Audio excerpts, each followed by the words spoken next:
Buenos días, mi nombre es Gina Marcela Ocampo Flores, soy residente de Urología de tercer año de la Universidad del CES. En el momento estoy en mi rotación de nefrología y trasplantes en el Hospital Pablo Tobón Uribe. Mi docente encargado para esta charla es el doctor John Freddy Nieto Ríos, es internista nefrólogo, magíster en telesalud, profesor del Departamento de Medicina Interna de la Universidad de Antioquia, pertenece al grupo de nefrología, trasplante y cuidado crítico del Hospital Pablo Tobón Uribe.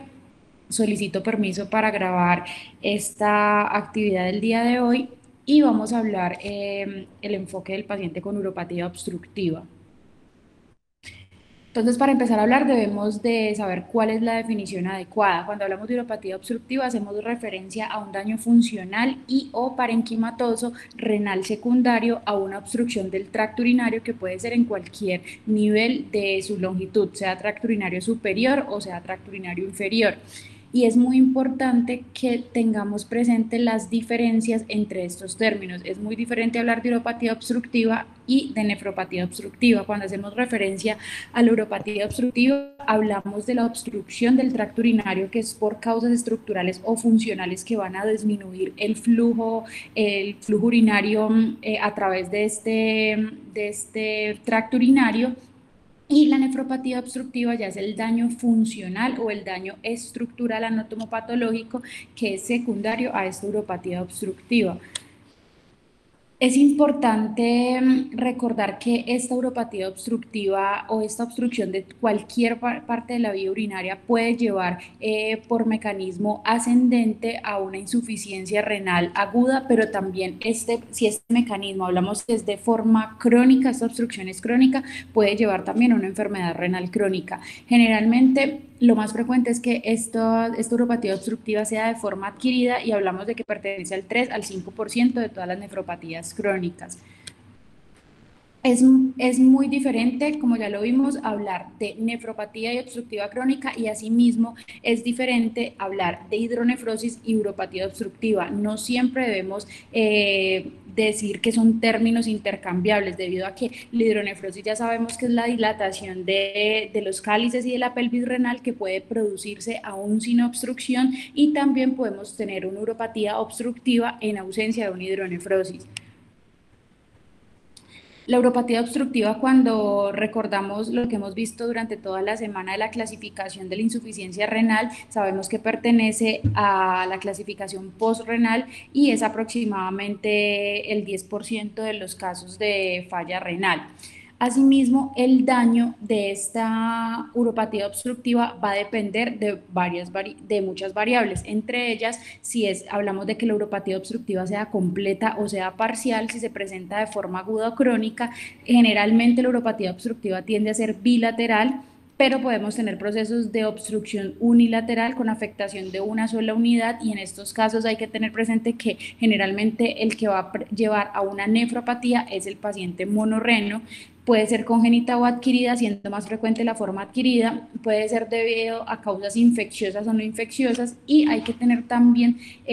muy claro los antecedentes del paciente para saber si previamente ya tenía algún daño de esa unidad renal o si estamos ante una noxa de novo.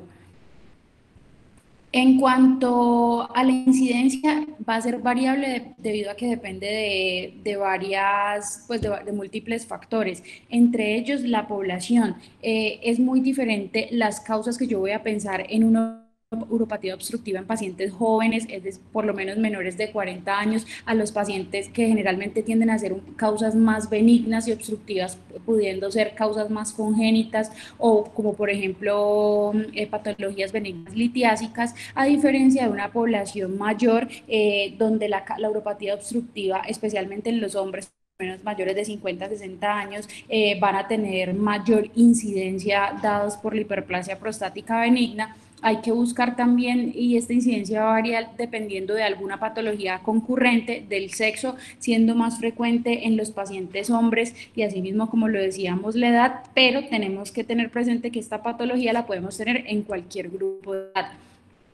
pero tiene un comportamiento de incidencia bimodal, siendo más frecuente en los pacientes lactantes y en los ancianos. En los lactantes, dados porque las valvas de uretra posterior me van a generar una obstrucción del tracto de salida, dando una nefropatía o una uropatía bilateral hasta en el 4%, y en los pacientes mayores de 60 años la hiperplasia o cáncer, como lo puede ser el cáncer de próstata, son los que más predominan pues en esta edad, y es menos frecuente en las mujeres. Las podemos dividir en las congénitas, si son de origen maligno neoplásico, si son inflamatorias, o las que son adquiridas. Y dependiendo también el sitio de afectación, si tenemos causas que sean a nivel renales o proximales, podemos tener causas a nivel del uréter medio o causas distales o del tracto urinario inferior dados por afectaciones de la vejiga, de la uretra o de la próstata, y de toda la longitud uretral, incluso de la parte distal del glande podemos tener una uropatía obstructiva solo por una fimosis. Asimismo, la clasificación la podemos dar según el sitio, según el grado y según la duración, como vimos ahora. Según el sitio, dependiendo del tracto urinario superior, y cuando hablamos del tracto urinario superior, hacemos referencia que el límite va a ser la unión vesicureteral. Por encima de la unión vesicureteral hablamos de tracto urinario superior, y el tracto urinario inferior debajo de la unión vesicureteral. Según el grado, si tenemos una obstrucción completa de alto grado, o puede ser una obstrucción parcial o incompleta donde su afectación sea de bajo grado, y si es aguda o crónica. Tenemos también que recordar que la afectación de esta uropatía obstructiva va a depender del tiempo en que lleve. Si tenemos una obstrucción aguda que va generalmente a hacer algo de nuevo, los cambios que vamos a tener van a ser principalmente funcionales, a diferencia de la obstrucción crónica, que generalmente tiende ya por su tiempo de evolución a tener ya daños estructurales a nivel de esta unidad renal. Y cuando la dividimos entre superior e inferior, en la superior podemos tener causas que son intrínsecas, y en las causas intrínsecas podemos tener nefroureterolitiasis, puede haber necrosis papilar, coágulos que lleven a la obstrucción de la salida de la orina por este lumen ureteral, carcinoma de células transicionales, uroteliales, generalmente son las más frecuentes, o papilares, y causas extrínsecas como lo puede ser por obstrucción por contigüidad, como lo puede ser cáncer o tumores a nivel del retroperitoneo o a nivel pélvico, adenopatías retroperitoneales, fibrosis retroperitoneal, y en las mujeres recordar también la endometriosis, que uno de los sitios más frecuentes de endometriosis de forma ectópica son los ureteres. Y a nivel inferior, como ya ahora lo mencioné, podemos tener patologías a nivel de la vejiga, como lo puede ser una vejiga neurogénica, que por aumento de sus presiones lleva a compromiso ascendente del tracto urinario superior, el cáncer de vejiga, presencia de coágulos, cálculos o cuerpos extraños, y a nivel de la próstata, siendo la hiperplasia la causa más frecuente, pero también el carcinoma de próstata puede llevar a una uropatía obstructiva, y a nivel de la uretra, patologías desde distales, como lo es una fimosis, congénitas como las valvas de uretra posterior, o una estenosis a nivel de todo el tracto, ya sea iatrogénica, sea traumática o adquirida pues idiopática. Entonces, como les mencioné ahora, para que se dé una obstrucción urinaria y que esta obstrucción urinaria me genere una falla renal aguda, generalmente debe de haber una obstrucción bilateral, a menos de que el paciente sea monorreno y su obstrucción sea pues en su única unidad funcional. En cuanto a la fisiopatología, tenemos que también tener presente que esta fisiopatología va a cambiar o va a variar, especialmente en su evolución, dependiendo de si es una obstrucción completa o si es una obstrucción parcial. Entonces, generalmente la obstrucción que es parcial y es prolongada, en estos pacientes, muchos estudios de obstrucción completa se ve que es más o menos, completa aguda, se ve que es más o menos en menos de 24 horas. Y esta obstrucción completa va a alterar de modo importante especialmente lo que es el flujo vascular renal, la filtración glomerular y la función tubular. Y esto es muy importante saberlo, especialmente en el diagnóstico, porque de eso es que, si yo sospecho la obstrucción completa o parcial, asimismo cada una de las ayudas diagnósticas van a tener un rol importante, que lo vamos a ver más adelante. Y asimismo, esta obstrucción completa me va a llevar a cambios anatómicos a nivel de la vasculatura renal, de los glomérulos y los túbulos, generando cambios ya anatomológicos que me van a alterar esta función pues, de la unidad renal. Entonces, como vamos a ver aquí en esta imagen, cuando hay una restricción del flujo normal de orina a través del tracto urinario, vamos a tener una contrapresión de la orina hacia el sistema colectorio de los riñones, y esto con el tiempo puede llevar a una dilatación de todo el tracto urinario a medida de que el sistema de filtración se va viendo afectado. Por eso que en el momento en que se da un aumento de la presión de estos túbulos, posteriormente vamos a tener una disminución de la tasa de filtración glomerular, pero el riñón va a tener un mecanismo de compensación haciendo que el flujo renal aumente, y esto se va a crear y esto va a llevar a una vasodilatación. Más adelante vamos a ver las fases en que se van a generar estas dilataciones y en que se va a generar la vasodilatación y la vasoconstricción. Generalmente esta vasodilatación va a tener una duración de 90 minutos, y posterior a ya sobrepasar esos 90 minutos, ya el riñón acaba con su mecanismo de compensación y ya no va a aumentar el flujo, sino que va a disminuir o va a tener una caída mucho más brusca del flujo renal, elevando la presión ureteral, que generalmente tiene un proceso pues de duración más o menos de 24 horas. Una vez sobrepasa todo este tiempo, digamos, de compensación entre el aumento y la caída del flujo sanguíneo, vamos a tener posterior a eso la caída ya de ambas, tanto de flujo sanguíneo renal como de la presión ureteral, dando ya afectación de la función. Y en las fases que les mencionaba ahora, es importante saber que vamos a tener una fase que es una fase hiperémica. En esta fase hiperémica tiene una duración más o menos de 2 a 3 horas, que es la fase que denominamos temprana. Se caracteriza porque va a tener vasodilatación de las arteriolas aferentes como un mecanismo pues compensatorio, y para ello va a utilizar múltiples mecanismos, como lo es el aumento de hormonas vasodilatadoras, el aumento de las prostaglandinas. Está dado por la regulación de la mácula densa, el reflejo miogénico directo, y aquí esta obstrucción de este riñón de forma temprana va a aumentar la actividad nerviosa aferente del riñón, y asimismo posteriormente lleva al riñón contralateral, si existe esa unidad, a una activación de la actividad nerviosa eferente. Ya luego viene la fase tardía, que la fase tardía es la fase de vasoconstricción. En esta fase el flujo sanguíneo renal va a disminuir de forma progresiva después de la tercera hora aproximadamente, y dura más o menos de 12 a 24 horas después del proceso obstructivo. Como vimos previamente, una vez pasa este periodo de vasoconstricción, que viene siendo como un mecanismo compensatorio fisiológico, ya la tasa de filtración glomerular baja, las presiones intratubulares empiezan a disminuir, con el fin de regular ya la filtración glomerular en respuesta a esta obstrucción, y posteriormente ya viene la recuperación de la función glomerular una vez se resuelva ese proceso obstructivo. Eh, la recuperación de este daño renal generalmente va a ser completa aproximadamente a los 7 días, una vez pues se resuelve el proceso obstructivo. Puede ser hasta el 70% a los 14 días de resolución del proceso obstructivo, del 30% a las 4 semanas, y generalmente a las 6 semanas es muy difícil que ya haya una reversión de estos daños, y es donde ya hablamos de que el paciente queda con una neuropatía o una nefropatía crónica secundaria a una obstrucción. Hay unos efectos también a nivel de la función del túbulo, entre ellos la capacidad del transporte sodio, potasio y hidrogeniones por los túbulos renales empiezan a disminuir su capacidad de concentrar y de diluir la orina, generando un impacto sobre la natriuresis y la diuresis posobstructiva, que vamos a ver ahora, que vamos a tener proceso de diuresis posobstructiva que tiende a ser fisiológico posterior a la desobstrucción, y también podemos tener una diuresis posobstructiva patológica cuando ya ha sobrepasado el tiempo o los mecanismos compensatorios iniciales.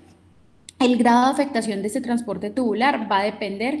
como ya hemos visto durante toda la charla, del tiempo de evolución y de la gravedad de la obstrucción, siendo mayor en obstrucciones completas. Y desde el punto de vista ya estructural, esta obstrucción prolongada va a llevar a cambios estructurales de este riñón, generando atrofia tubular profunda, lleva a una inflamación intersticial crónica, que posteriormente todo se va a traducir en fibrosis, y esta fibrosis se traduce también en pérdida de la unidad funcional, siendo mayores las cicatrices en este riñón, donde no va a tener una adecuada función en esa zona. Entonces, también es importante mencionar que muchos de estos pacientes se van a presentar con hidronefrosis y esta hidronefrosis se da como un efecto de la presión glomerular, aumentando una presión intraluminal que va a llevar a la dilatación una dilatación de forma proximal del sitio de la estrechez. Y esta hidronefrosis nos lleva a una alteración tanto de la vasculatura renal como venosa, en respuesta a toda la respuesta inflamatoria que se va a dar a nivel intersticial y a nivel de los túbulos por la dilatación, creando también una apoptosis de estos túbulos renales. Entonces, podemos tener cambios macroscópicos y cambios microscópicos. En los cambios macroscópicos generalmente los vamos a ver en las primeras 42 horas, dados por cambios inicialmente inflamatorios a nivel de la dilatación del sistema colector y un abombamiento de forma retrógrado de las papilas, de forma ascendente. A nivel de los 7 días más o menos se va a generar un proceso de edema de este parénquima. Entre los 21 y 28 días ya es cuando este paciente empieza a crear unos cambios ya estructurales que tienden a ser un poco más crónicos, como lo es la pérdida de la corteza, y ya a las 6 semanas el riñón aumenta de tamaño, empieza a generar una apariencia más quística debido a que la corteza va a estar más disminuida con respecto al sistema colector. Y aquí ya vemos que los cambios y la atrofia renal es una de los pasos a seguir. Y en los cambios microscópicos que podemos tener en estos pacientes es dilatación tubular, puede haber fibrosis, apoptosis, muerte de las células del túbulo, y podemos también tener por cambios inflamatorios proliferación de fibroblastos y glomerulosclerosis. Entonces, en estos pacientes, cuando ya los estamos estudiando, podemos encontrarnos que estas presiones han sido tan grandes que llevan a una pérdida o a una ruptura de una extravasación de esta orina. Y esta extravasación de la orina generalmente de forma aguda la vamos a encontrar es porque las presiones han sobrepasado estos mecanismos compensatorios o fisiológicos y llevan a la ruptura de fornix, llevando pues a una extravasación de orina. Y en los pacientes de forma crónica esto se va a dar generalmente por absorción del sistema venoso y linfático.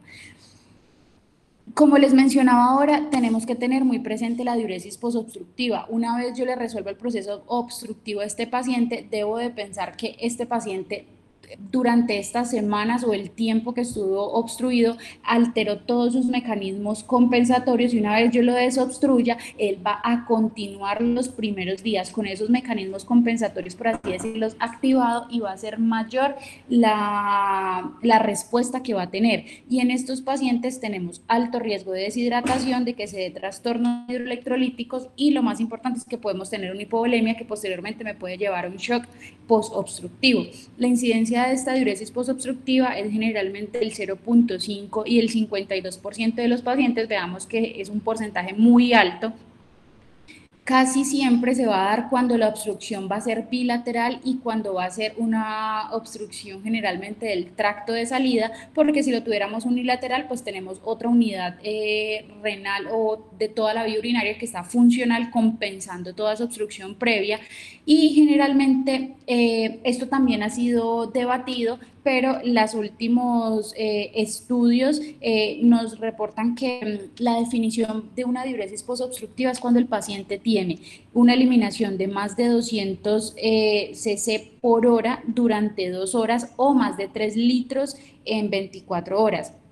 Y hablamos de que es fisiológica en las primeras 24 horas mientras se regulan nuevamente todos estos mecanismos compensatorios, y una vez pase este tiempo ya hablamos de una diuresis posobstructiva patológica. Y en estos pacientes esta diuresis inicialmente, que es fisiológica, está creada especialmente y es normal para ayudar a eliminar todo el exceso de sodio, urea, agua que ha estado acumulado pues durante todo este proceso de obstrucción.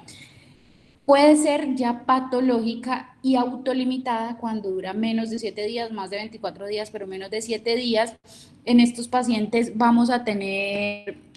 una natriduresis y diuresis importante con pérdida de electrolitos. Esta obstrucción, si la obstrucción es importante, generalmente bilaterales o unilateral en riñón único que sea funcionante, y es muy importante reconocerla porque que hacer una reposición de este volumen de depresión me va a ayudar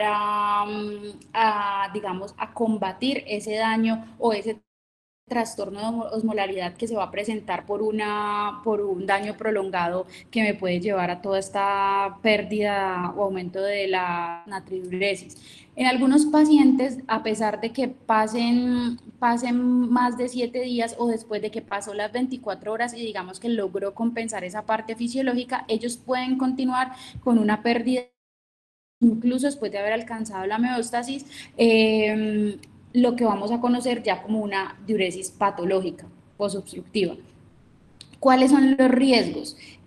Primero, que haya una deshidratación grave. Este desequilibrio electrolítico me puede llevar también a afectaciones tanto cardíacas como neurológicas. El shock hipovolémico, que esto puede llevar a los pacientes pues a una muerte o a una complicación mayor a la que el paciente ingresó por su patología obstructiva si yo no le realizo una reposición inicial de líquidos y electrolitos. Y entre esas desequilibrios electrolíticos, lo más frecuente que vamos a encontrar es hiponatremia o hipernatremia también, hipocalemia, hipomagnesemia, acidosis metabólica, y todo esto puede llevar al paciente a un shock y a muerte.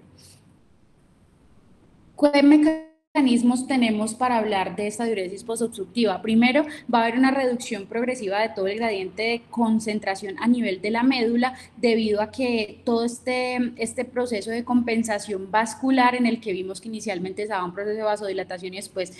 vasoconstricción, todo esto va a llevar a una alteración en toda la regulación de los transportadores del sodio a nivel de la asa ascendente y gruesa de Henle, todo llevando a una disminución de la filtración glomerular, y esta disminución de filtración glomerular con estos cambios vasculares me lleva a una isquemia y una pérdida de las nefronas a nivel yuxtaglomerular. Toda esta respuesta se genera una reducción de la respuesta que va a dar el sistema colector ante la hormona natridiurética circulante, y todo esto puede llevar también a una diabetes insípida nefrogénica.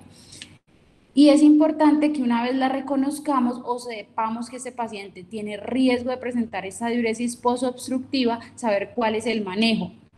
Es importante definir que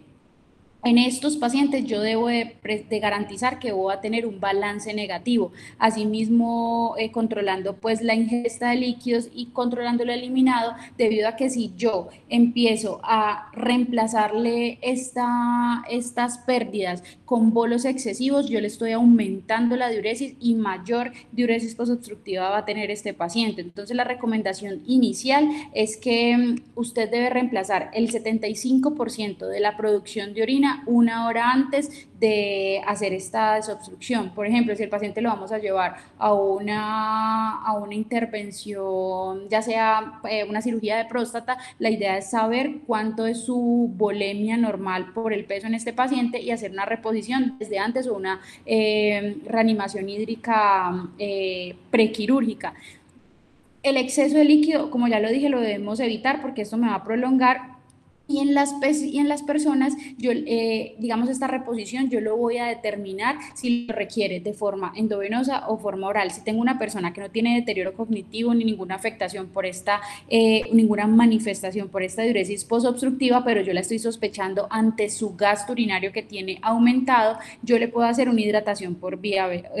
oral. Pero si el paciente ya tiene una afectación neurológica debido a esta diuresis posobstructiva, debo de hacer una hidratación por vía endovenosa. Y según los textos también han mostrado las diferencias en que hay entre utilizar medios isotónicos. La recomendación es utilizar la solución salina al 0.45%, y en estos pacientes que tengan un deterioro cognitivo que sea de vía endovenosa. Una vez de que yo el paciente lo estoy en las primeras 24 horas que el periodo fisiológico, alcanzo ya un estado eubolémico, veo que ya ha disminuido ese aumento de la diuresis de este paciente, yo ya puedo saber que se está generando pues como un proceso de resolución, y al final, cuando hago la cuantificación en las 24 horas y tengo menos de 3 litros, yo ya sé que ese paciente gracias pues a la reanimación que le he dado y a sus mecanismos compensatorios, va a tener ya una resolución de esta diuresis posobstructiva. Asimismo, no debo descuidar pues las valoraciones que voy a tener como signos vitales, ahí tengo que mirar el estado de los líquidos y el nivel sérico de los electrolitos, y independiente de que el paciente tenga una función cognitiva normal o anormal, todos estos pacientes vamos a necesitar el tratamiento endovenoso si tiene compromiso neurológico, pero si en todos los pacientes se requiere que llevemos a un balance negativo. ¿Qué vamos a medir estos pacientes? Idealmente yo me le debo pegar al paciente cada 2 horas a mirarle cuál es la cuantificación de la diuresis y asimismo medir entre cada 12 a 24 horas el comportamiento de sus electrolitos y por medio del estudio de orina también evaluar la osmolaridad y incluso hay algunos artículos que recomiendan la medición en orina también para ver el compromiso pues de eliminación de estos. En cuanto al tratamiento, las primeras 2 horas yo no le debo de poner al paciente más del 75%. Si tiene estado de conciencia normal, oral. Si no, le voy a dar manejo endovenoso. Y debemos saber que en estos pacientes, cuando yo ya lo tengo en un paciente, cuando yo lo tengo en un estado normovolémico, ya yo debo, digamos, de espaciar un poquito más esta valoración del paciente, y la cuantificación ya puede pasar a cada 3 horas hasta que yo ya sepa que en las 24 horas le compensé el 100% y ya por lo menos tengo menos de 3 litros. Segundo, como el paciente ya me presentó una diuresis obstructiva fisiológica, pues tiene riesgo de que una patológica, yo debo continuar con esa reposición, pero ya dependiendo del gasto urinario, y solo le debo de reponer el 75% de las pérdidas que él ha tenido. Y al tercer día, ya la reposición baja solo al 50% de las pérdidas. Esto digamos que en los textos es muy claro pues como la recomendación, pero en el medio en que estamos a veces es muy difícil en el paciente uno dejarlo hospitalizado 3 días si todos los pacientes, como por ejemplo todos los pacientes que se operan de próstata, yo los dejara 3 días hospitalizados, pues el sistema de salud muchas veces esto no lo logra pues compensar. Entonces siempre usted debe advertirle al paciente que él debe reponerlo y garantizarlo en su casa por vía oral. Hacer las recomendaciones, hacer que el paciente haga la cuantificación de qué tanto está orinando y asimismo enseñarle cuántos serían sus valores normales a reponer. Ya dejando a un lado la diuresis posobstructiva, debemos ya hablar del diagnóstico de toda la uropatía obstructiva. Como vimos, tenemos múltiples factores y múltiples causas. Asimismo, la clínica va a ser variable. Todo va a depender del sitio, de la severidad y de qué tan crónico haya sido. Podemos tener que estos pacientes pueden cursar o ingresar al servicio de urgencias por dolor, pero podemos tener pacientes que incluso tienen una obstrucción y son completamente asintomáticos. Si cursa con dolor, generalmente la obstrucción, pues yo debo de pensar en una patología litiásica, y si la sumamos a otras características como náuseas, vómito, aún va a ser mayor la sospecha diagnóstica. Por compromiso de esta función renal podemos tener hipertensión arterial, debemos de buscar causas infecciosas, hematuria, y mirar que incluso el paciente nos puede llegar con oliguria o anuria. En cuanto a la función, a los laboratorios que le vamos a pedir a estos pacientes, es importante determinar renal, mejor si tenemos también una función basal para hacer la comparación de qué tanto ha tenido impacto los electrolitos, citoquímico de orina, la fracción excretada también del sodio es importante, especialmente para determinar si estamos ante un compromiso prerrenal, renal o postrenal. Generalmente cuando tenemos más del 4% hablamos de postrenal, que sería pues lo más compatible con este caso de uropatía obstructiva. Y tenemos también estudios complementarios. Obviamente todo va a ser dependiendo de la causa o la sospecha diagnóstica inicial. Entre ellos, pues lo más frecuente es por lo menos los análisis urinarios para yo detectar el sedimento urinario, si tenemos un sedimento urinario o no, patológico que me haga pensar en algún proceso especialmente infeccioso, también la microhematuria, y buscar pues en estos pacientes proteinurias como causa glomerular de estas patologías. En cuanto a las imágenes, vamos a tener múltiples ayudas diagnósticas, pero debemos también priorizar según su sospecha clínica. Para hablar pues como rápidamente de cada una de ellas, la radiografía de abdomen es una de las estudios que se utiliza pues en un medio donde usted no tenga otras opciones iniciales, usted por lo menos tenga una sospecha de que está haciendo una obstrucción secundaria o extrínseca, ya sea por una impactación, obstrucción intestinal. Algunos cálculos los podemos evidenciar por medio de una radiografía de abdomen, la ecografía renal, que puede ser también segura y de costo menor, y la tenemos con mayor disponibilidad. También nos va a ayudar a establecer qué tanto dilatación vamos a tener, qué tanto compromiso del parénquima, si hay una hidronefrosis, ya sea unio bilateral, que me haga pensar en algún proceso más distal. La pielografía y la urografía intravenosa la vamos a utilizar especialmente. La urografía intravenosa ya ha caído en desuso, pero podemos tener ya urografías por TAC que también me van a mostrar todo el trayecto o todo el comportamiento de este mecanismo de eliminación normal pues que debería tener este paciente, dando una información anatómica. Pero hay que tener presentes que estos estudios utilizan medio de contraste y muchas veces tenemos algunas contraindicaciones, entre ellos pues mujeres embarazadas. Idealmente, si pudiéramos hacer, teniendo en cuenta su función renal y que no tenga ninguna contraindicación, una tomografía de abdomen de 3 fases, donde podemos ver en una fase simple si hay algún compromiso por cálculos o alguna masa que esté generando algún componente de desplazamiento o compresión, ya sea extrínseca o intrínseca. Y lo importante en esta urotomografía de 3 fases es la fase excretora, que me va a permitir ver el mecanismo pues de eliminación completo de esta unidad funcional renal. Y esta tomografía pues la vamos a tener de opciones. Si el paciente yo no lo puedo contrastar por su función renal, simplemente una fase simple como un urotac también me puede dar algo de información, pero si yo tengo opción de contrastarlo, hacer un TAC de abdomen contrastado, incluyendo de una vez una fase tardía, me daría mucha más información. El renograma diurético también es importante, teniendo en cuenta lo que yo quiero ver, porque para hablar de renograma diurético tenemos que tener presente que vamos a tener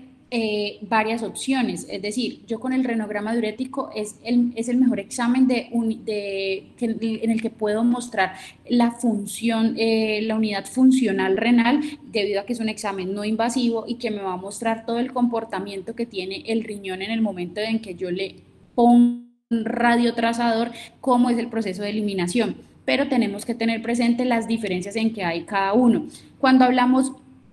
de un DTPA, hacemos referencia a aquel renograma que yo voy a utilizar para evaluar filtración glomerular. Si yo quiero evaluar la filtración o la función, la secreción tubular, voy a utilizar es un MAC3, y un DMSA es el que utilizo para ver más la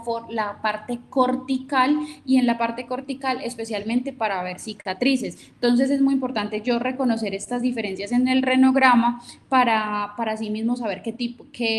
cuál es el que le voy a pedir. Generalmente, cuando hablamos de uropatía obstructiva, el que más utilizamos es el MAC3, porque es el que me va a mirar toda la parte de la función tubular en el momento de colocación de este radiofármaco. Y es importante también saber aquí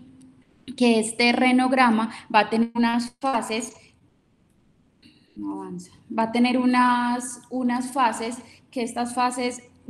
las debo de tener presente para su interpretación, y va a tener una fase que va a ser una fase arterial, donde el radiofármaco inicialmente ingresa pues al torrente sanguíneo, posteriormente una fase parenquimatosa, y por último ya es la fase excretora. Y este renograma lo puedo hacer con estímulo diurético o sin estímulo diurético, teniendo en cuenta los posibles resultados de ellos, que la idea es que tenga un comportamiento normal de campana de Gauss, donde inicialmente llega el radiofármaco, va a tener una elevación y posteriormente vamos a tener un proceso de disminución de la curva cuando ya tengo el proceso de eliminación. si tengo curvas que son más aplanadas, es porque el paciente no tiene una capacidad de eliminación del radiofármaco normal y vamos a ver diferentes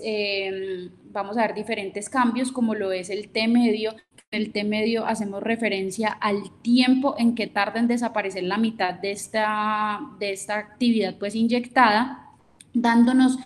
resultados como para orientarnos entre si estamos ante un mecanismo obstructivo o definitivamente estamos ante una eliminación normal. Realmente el renograma da para otra charla porque tenemos muchas características, pero estas son como unas características así grandes a mencionar acá. Otro de los exámenes es la uretrografía retrógrada. Como ya vimos, podemos tener patologías uretrales distales que me van a llevar a la presentación de esta uropatía obstructiva. La urografía retrógrada yo la voy a pedir cuando tengo una sospecha solamente de defecto uretral, teniendo presente que va a tener unas características claras donde voy a necesitar placas anteroposteriores, oblicuas y laterales, idealmente realizadas por urología. Pero si yo tengo una sospecha, ya sea de un compromiso proximal de la uretra o un compromiso vesical, lo ideal es solicitarle al paciente una cisturetrografía retrógrada y miccional o una cistoscopia donde yo ya pueda abarcar también todo el tracto urinario inferior.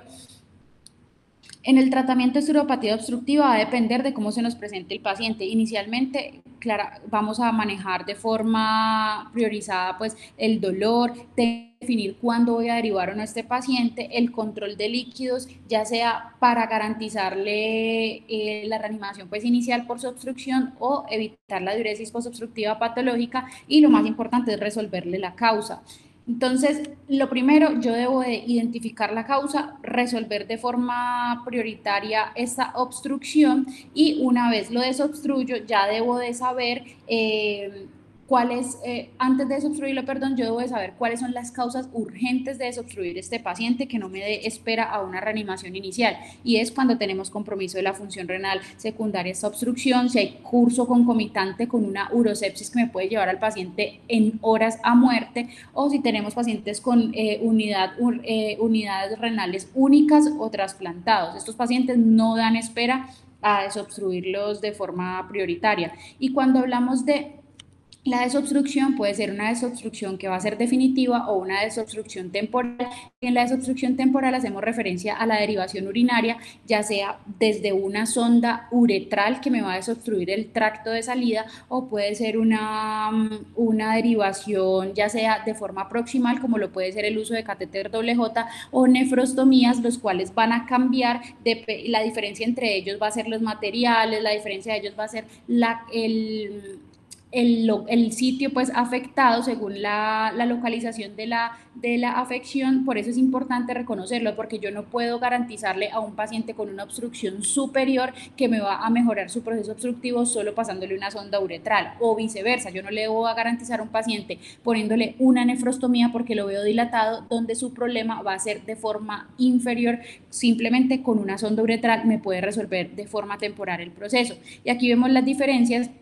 que tenemos pues entre una nefrostomía que se va a hacer de forma percutánea y el paciente tiene que estar dilatado para poder que el radiólogo identifique esa dilatación y llegue a la nefrostomía, a diferencia de que esto va a ser de forma anterograda, a diferencia de forma retrógrada, que nosotros podemos colocar un catéter doble J que va a ser de forma transuretral para ir a derivar esta unidad donde la obstrucción sea del tracto superior. Esto es casi lo mismo. La colocación de estas derivaciones urinarias tiene, digamos, la capacidad de resolver de forma temporal esta obstrucción, pero yo debo de saber también si esta obstrucción es de origen maligno o benigno, porque si yo tengo una obstrucción benigna donde yo pueda resolver de forma completa y definitiva la causa, pues el paciente vaya a quedar curado. Pero cuando tenemos obstrucciones que son malignas, son obstrucciones del peor pronóstico, porque yo no le puedo garantizar una desobstrucción total o completa al paciente, y debo de garantizarles una desobstrucción temporal, como lo puede ser el uso de catéter doble J o nefrostomía de uso permanente, pero el cual le voy a estar haciendo haciendo cambios debido a que este paciente por su origen maligno es muy difícil de manejar pues estas enfermedades que son más avanzadas y obviamente teniendo pues el pronóstico del paciente. La supervivencia de estos tiende a ser un poco menor debido a que en estos pacientes, además de la obstrucción, hay que mirar que van a tener una peor función renal, si tiene compromiso metastásico o si está recién diagnosticada, y aquí tengo que mirar la derivación que tanto me va a impactar. Si tengo un paciente que tiene un peor pronóstico, yo tengo que mirar si derivarlo le voy a prolongar su dolor o su enfermedad, o definitivamente el paciente tiene pronóstico y yo lo debo de preservar en el momento. Entonces, cuando voy a considerar la derivación en estos pacientes, tengo que saber para qué la voy a considerar. Si el paciente está estable y va para quimioterapia, pues yo lo debo de continuar. Si esta desobstrucción va a ser de forma paliativa, le va a aliviar el dolor al paciente que va a estar obstruido. O también en estos pacientes malignos, es muy frecuente que esta obstrucción lleve a infecciones que lo van a hacer, digamos, múltiples reconsultantes, y eso no va a tener calidad de vida del paciente, por ende también se va a beneficiar de esto. Las desventajas y las desventajas de una nefrostomía versus un catéter doble J definitivamente han sido también de forma cuestionada. La ventaja pues de una nefrostomía es que va a ser un poco más sencillo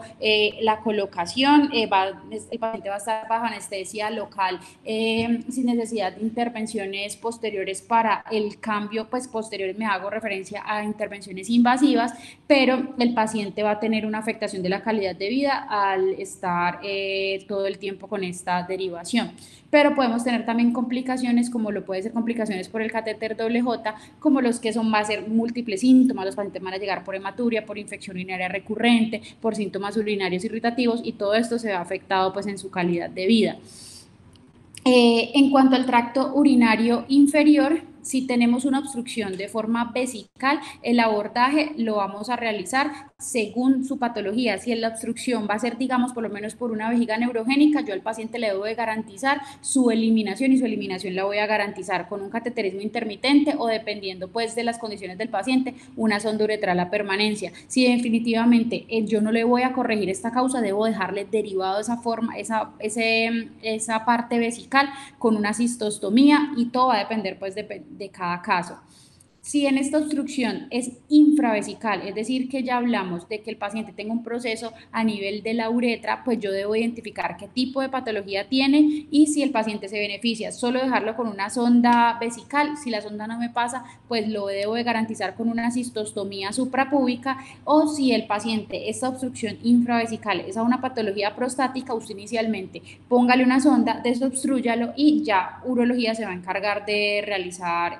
la desobstrucción de la próstata, ya sea a través de medicamentos, dependiendo del volumen, o de cirugía. Y cuando tenemos una estenosis uretral, también es su manejo. La mayoría de estos pacientes se van a beneficiar de manejo quirúrgico, el cual va a ser diferente pues según la etiología de esta obstrucción. Entonces aquí vemos como un algoritmo de manejo. Si usted está sospechando obstrucción, usted inicialmente hacer pruebas, pues obviamente determinar por historia clínica y el examen físico, y pruebas iniciales como uroanálisis, las pruebas de función renal, y simplemente una ecografía o una tomografía, pues, o incluso imágenes de rayos X, donde usted va por lo menos orientarse cuál es la causa de esa obstrucción. Si tenemos síntomas del tracto urinario bajo, pues yo debo de pensar que es más una patología o vesical o infravesical. Y en estos pacientes, lo ideal es que cuando usted le pida una ecografía para evaluar el tracto urinario inferior, siempre, por favor, pida la medición del residuo posmiccional, debido a que es una medida que es confiable para yo saber qué tanto está eliminando el paciente. Recordemos que hablamos de residuos posmiccionales patológicos mayor del 20%. Si estamos con residuos elevados, pues al paciente tengo que garantizarle una derivación, ya sea con cateterismos intermitentes, que sería lo ideal, o una sonda vesical mientras yo le resuelvo la causa. Si definitivamente el dolor me cursa, el paciente me cursa con una obstrucción y además tengo un dolor en flanco, como lo mencionábamos ahora, pues debo de sospechar más que puede estar es con un cólico nefrítico, y el paciente se va a beneficiar más de un urotac para yo saber si es un cálculo, y además de eso, si tenemos una sobreinfección o no, que me haga llevar a una derivación urgente. Si el paciente, vamos una vez, realizamos estos exámenes realizamos la imagen renal y tengo una dilatación del sistema, pues yo tengo que mirar si, con esa dilatación cómo está la función renal. Si tenemos compromiso de la función renal, tengo que derivarlo de forma urgente, sea nefrostomía, sea catéter doble J, y si no tengo compromiso de la función renal, pues yo ya debo de ir buscando cuál es la causa de esa dilatación y lo voy a realizar pues ya con exámenes más avanzados como tomografía, resonancia o incluso pues la utilización de renograma. Y si el paciente sospecha obstrucción, pero yo no le veo dilatación en las imágenes, pero yo le sigo sospechando que el paciente tiene obstrucción, uno puede considerar realizarle un estudio anatómico como lo puede ser una pielografía. Entonces, en cuanto a las conclusiones, la nefropatía obstructiva continúa siendo una de las causas frecuentes de enfermedad renal crónica, siendo esta la tercera causa. Las etiologías va a ser diferente entre cada uno de los grupos etarios. Recordemos muy bien la diferencia entre uropatía obstructiva y la nefropatía obstructiva. El proceso fisiopatológico va a presentar variaciones según el tiempo de evolución. Asimismo, una intervención temprana en estos pacientes me va a garantizar que voy a preservar más unidades funcionales. Tenemos múltiples estudios tanto para clínicos como de imágenes, pero la idea es que prioricemos y los abordemos según la sospecha clínica que tengamos inicial, y siempre la clínica es la que me va a dar, digamos, como el algoritmo inicial para usted saber la valoración de este paciente. Muchas gracias.